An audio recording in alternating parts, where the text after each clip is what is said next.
وكذلك أنزلنا إليك الكتاب فالذين آتيناهم الكتاب يؤمنون به ومن هؤلاء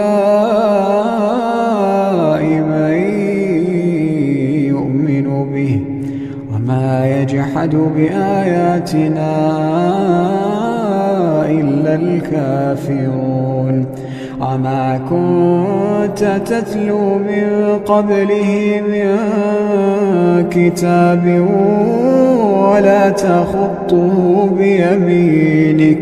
ولا تخطه بيمينك إذا لارتاب المبطلون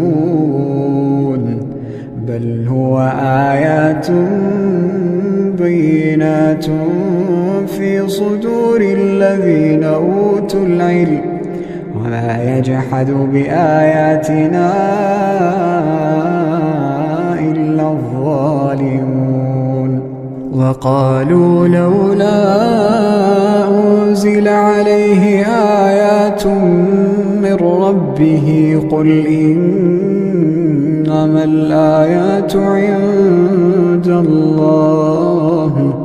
وإنما أنا نذير مبين أولم يكفهم أنا أنزلنا عليك الكتاب يتلى عليهم إن في ذلك لرحمة وذكرى لقوم يؤمنون